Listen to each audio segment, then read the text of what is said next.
Svima želim dobro večer. Neobična mi je čast, zadovoljstvo, uspjeh. Sve ono što bi trebala reći točno u ponoć dana 30. lipnja, drugoga dana Osječkog ljeta kulture, reći ovdje u Manježu, prije nego što najavim zaista jedan spektakl koji potpisuju profesori, studenti i njihovi suradnici Umjetničke akademije u Osijeku, Sveučilišta i Osijeku, dakle Davor Bobić, Praizvedba hrvatska i europska, večeras u Manježu, kantate za sole naratora, djevojački zbor, mješoviti zbor i Simfonijski puhački orkestar Jerihon. Večeras ovdje ispred mene, neću reći da nas ima preko 500, ali ću reći da će iza mene zasigurno biti 55 sjajnih glazbenika puhačkog orkestra Oružanih snaga Republike Hrvatske, da će iza mene također biti i mješoviti zbor Umjetničke akademije u Osijeku, te zbor Brevis. Reći ću također da je mješovitim zborom Umjetničke akademije u Osijeku i zborom Brevis ravnala, uvježbala ih i potpisuje se kao dirigentica zbora Antoaneta Radočaj Jerković, te da će večerašnjim glazbenim spektaklom dirigirati Tomislav Fačini. Također bih rekla da izvođači danas su ovdje s nama Danijela Božičević sopran, Boris Šili bariton, Teo Nikolac tenor i Ivan Čačić narator. Namjerno čitam njihova imena bez obzira što većina vas ima ovaj program, jer vjerujem da u ovom magičnom prostoru Manježa ne možete baš svi detaljno pročitati njihova imena, a oni su večeras značajni i zbog njih smo večeras ovdje. Htjela bih reći kako je tekst na temelju kojega je i nastala kantata Jerihon obradio Narcis Grabar, kako je transfederaciju učinio dr. Dragutin Matak, kako je savjetnica za izgovor hebrejskog teksta Anja Grabar, asistentica zbora bila je Ivana Erjelac, korepetitor Ante Blažević, oblikovanje zvuka potpisuje Davor Bobić, kostimografiju u bojama Umjetničke akademije u Osijeku Jasmina Pacek, koreografiju Maja Đorinović, a redatelj je Robert Raponja. Prije nego što krenemo u iskušenje glazbeno večeras u ovom magičnom prostoru, ja bih pozdravila osim nas Osječane koji smo kroz otvorena vrata u ovu noć došli ovdje. Pozdravila bih prije svega izaslanicu predsjednika Republike Hrvatske, gospođu Ankicu Marinović, zatim njegovu ekscelenciju Josija Ameranija, veleposlanika Izraela u Republici Hrvatskoj, zatim pomoćnicu ministrice kulture Vesnu Jurić-Bulatović.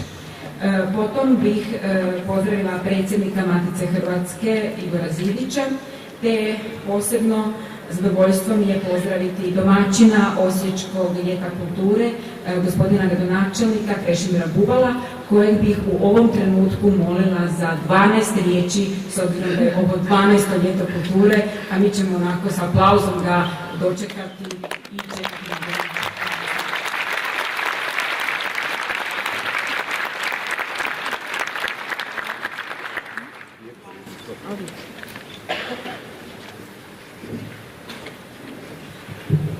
Dobro večer, poštovani gosti, poštovani prijatelji i sugrađani, srdačno vas pozdravljam i želim vam dobro večer. Čestitam na prostoru, čestitam na vremenu i upravo želim čestitati Umjetničkoj akademiji. Zašto to činim? Zato što kad smo slagali Osječko ljeto kulture nije bilo lako složiti priču. Ali želili smo upravo najjače snage, želili smo od Hrvatskog narodnog kazališta, Umjetničke akademije, svih institucija koje imamo u gradu složiti u jednu pravu priču, a upravo Osječko ljeto kulture i Osijek žive zajedno. To je najznačajnija kulturna manifestacija u istočnom dijelu Republike Hrvatske. Vjerujem da ćete uživati u idućih 18 dana. Želim večeras čestitati posebno gospodinu Bobiću, ali isto tako i našim Brevisima. Drago mi je što i puhački orkestar naše Hrvatske vojske se tekako uključio u ovu, ja bih rekao, jednu večernu, lijepu priču, a ja vam želim ugodnu večer, želim vam da uživate i hvala Umjetničkoj akademiji i hvala Osijeku Metu kulture. Hvala lijepo.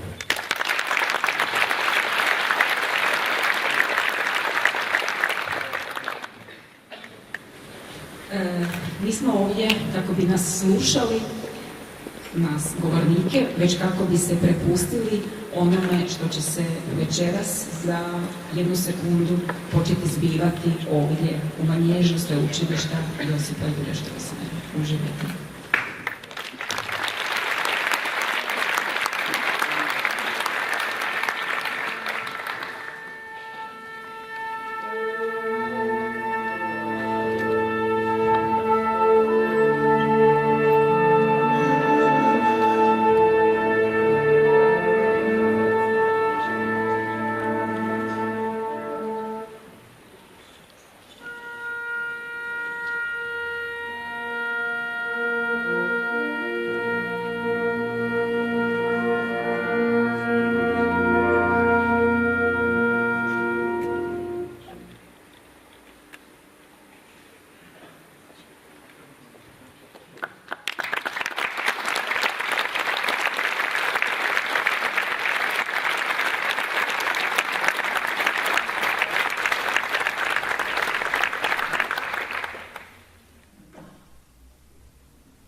Jer uz tebe je Jahve, Bog tvoj.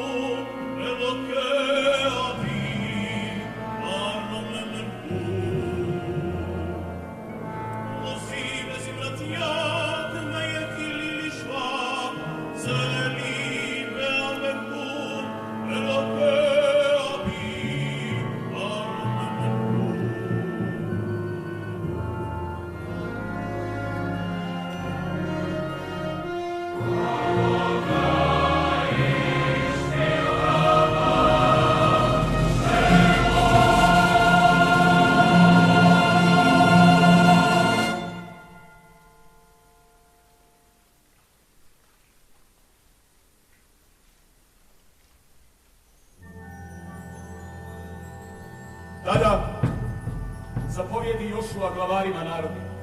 Prođite kroz tabor i proglasite puku ovu zapovjed. Spremite sebi braštenice jer ćete za 3 dana prijeći preko Jordana da biste primili u posjed zemlju koju vam Jahve, Bog vaš, daje u baštini.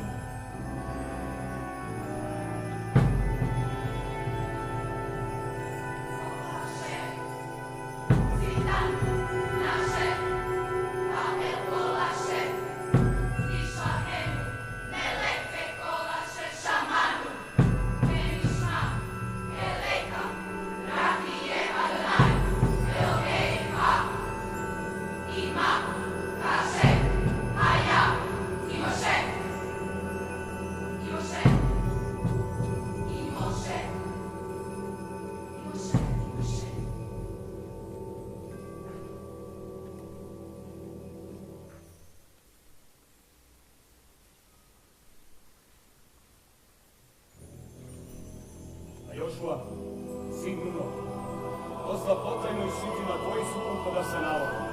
Idite, izvidite područje, osovite Jerihonu. Leku, prevete vec, Jerihon.